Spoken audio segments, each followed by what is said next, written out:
అమ్మోరు ఫిబ్రవరి 16 నుండి రాత్రి 7:30 మీ ఈటీవీలో.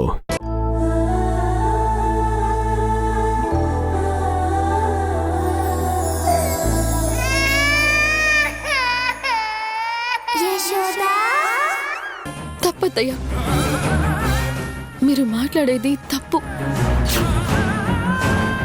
నాది బరి తెగింపు కాదత్తయ్యా, బరి తెగింపు కానే కాదు.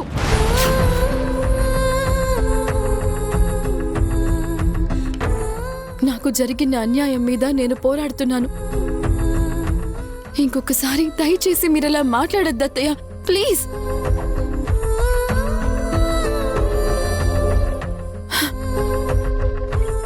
మీరెన్ని రోజులు ఎన్ని మాటలన్నా నా మనసులో ఇంకా మీరంటే చాలా గౌరవం ఉంది. నాకు అర్జున్తో పెళ్లి కుదిరినప్పుడు నువ్వు వచ్చి ఒక్క మాట నువ్వు గుర్తుందా అత్తయ్య? నువ్వు ఎప్పటికీ నా ఇంటి కోడలివేనే. నువ్వు వేరే వాణ్ణి ప్రేమించినా సరే నాకు ప్రాబ్లం లేదు. ఇప్పటికీ మించిపోయింది లేదు యశోద. నా కొడుకుని పెళ్లి చేసుకొని అడిగావత్తయ్యా.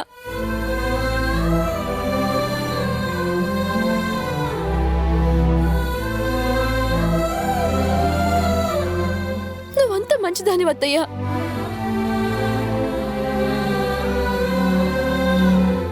కానీ అప్పుడు నన్ను అర్థం చేసుకున్నట్టు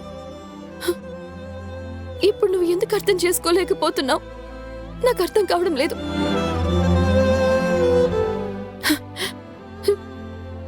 మీకు ఆ ఊర్మిళ నా గురించి ఏం చెప్పిందో నాకు తెలీదు. కానీ నేను ఒక్క మాట చెప్తున్నాను, ఆ ఊర్మిళని నా జీవితం మొత్తం నాశనం చేసింది.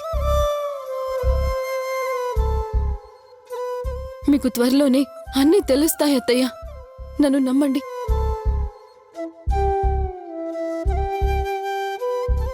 అమ్మా, నేను 2 రోజులు ఇంటికి రాను. చెప్పాను కదా, యశోద గురించి పూర్తిగా తెలుసుకున్నాకే మళ్ళీ ఇంటికి వస్తాను. అలాగే ఆ ఊర్మిళ కథ ఏంటో, ఆ ఊర్మిళకి యశోదకి ఉన్న సంబంధం ఏంటో మేం తెలుసుకున్నాకే మేమేం చేయాలి అనే ఒక నిర్ణయానికి వస్తామమ్మా. ఇది మా ఇద్దరి జీవితాలకి సంబంధించిన విషయం. మేము తిరిగి వచ్చేంత వరకు మీరేం కంగారు పడద్దు. నాన్న, అమ్మని జాగ్రత్తగా చూసుకోండి. ఊరికి అన్నం నీళ్లు మానేసి ఒకరికొకరు ఎదురుగా కూర్చొని బాధపడకండి.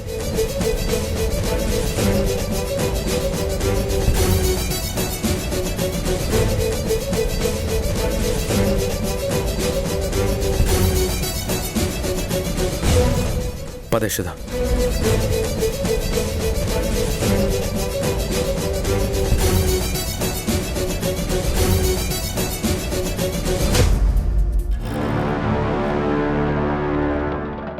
బుజ్జమ్మా, బుజ్జమ్మా. అమ్మగారు చెప్పండి. కాఫీ తీసుకురా, కొంచెం హెడేక్గా ఉంది. అలాగే అమ్మగారు.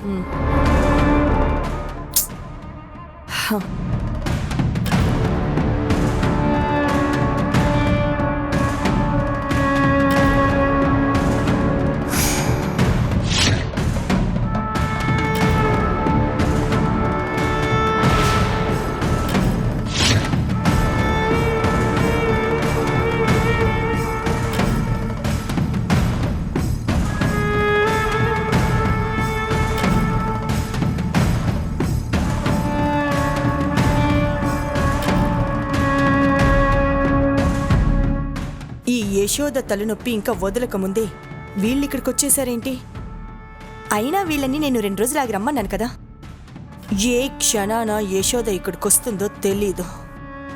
ఖచ్చితంగా పాప కోసం వచ్చే తీరుతుంది. అలాంటప్పుడు నీరజకి జరిగిందంతా చెప్పి నేను చేసిన పనులన్నీ చెప్పిందంటే అప్పుడు నా పరిస్థితి ఏంటి?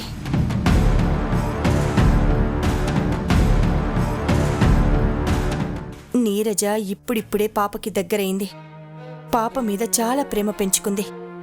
అలాంటప్పుడు నీరజ దగ్గరికొచ్చి యశోద నా పాపని నాకివ్వు అంటే నీరజ పరిస్థితి ఏంటి? నీరజ అసలే చాలా సెన్సిటివ్, తట్టుకోలేదు. అంతేకాదు నా గురించి తెలుసుకున్నాక ఖచ్చితంగా నీరజ నన్ను అసహించుకుంటుంది. అమ్మా,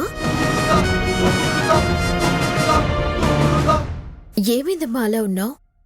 ఏం ఆలోచిస్తున్నావు? మిమ్మల్ని ఓ 2 రోజులాగి రమ్మన్నాను కదా, చెప్పా పెట్టకుండా వచ్చేసారేంటి? ఏం మాట్లాడుతున్నావమ్మా? ఇదేం పరాయి వాళ్ళ ఇల్లు కాదు కదా, మన ఇల్లే కదా. మన ఇంటికి రావటానికి కూడా నీకు ఫోన్ చేసి పర్మిషన్ అడగలా? కొత్తగా మాట్లాడుతున్నావేంటమ్మా? నేను ఎక్కడికైనా వెళ్తే ఎప్పుడు వస్తానా అని ఎదురు చూసేదానివి. ఇప్పుడు నువ్వే ఎందుకు వచ్చావని అడుగుతున్నావు? ఏదో జరిగిందమ్మా, ఎందుకింత కంగారుగా ఉన్నావు? కంగారేం లేదే, నార్మల్గానే ఉన్నాను. లేదత్తయ్యా, మీరు నార్మల్గా లేరు, ఏదో కంగారుగా ఉన్నట్టున్నారు.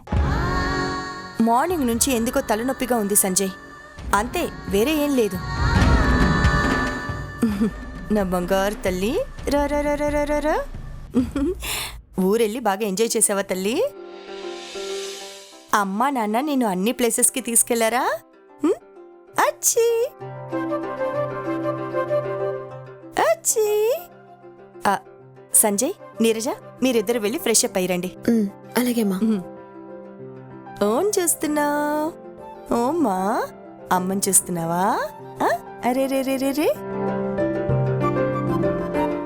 ఓన్ నాన్నా, ఇదిగో ఓన్ చూస్తున్నావు? చిడు చిడు చిడు చిడు. అమ్మగారు, కాఫీ. అక్కడ పెట్టు. అరే రే రే రే, అదేంటో తెలుసా? కాఫీ.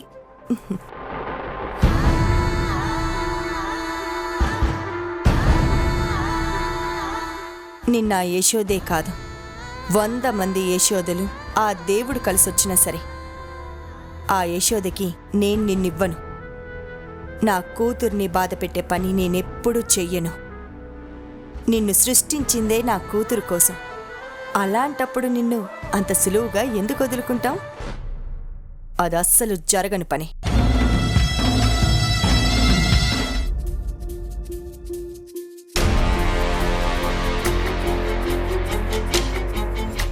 తల పగిలిపోతుందిరా అన్నయ్య.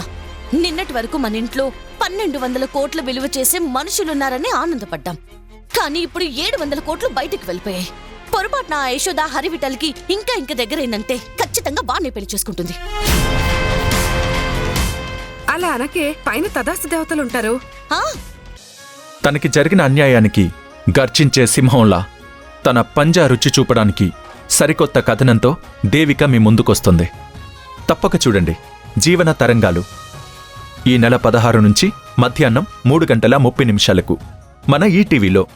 శివంగిలా మారి తనకి జరిగిన అన్యాయానికి బదులు చెప్పబోతున్న దేవికని తప్పకుండా చూడండి.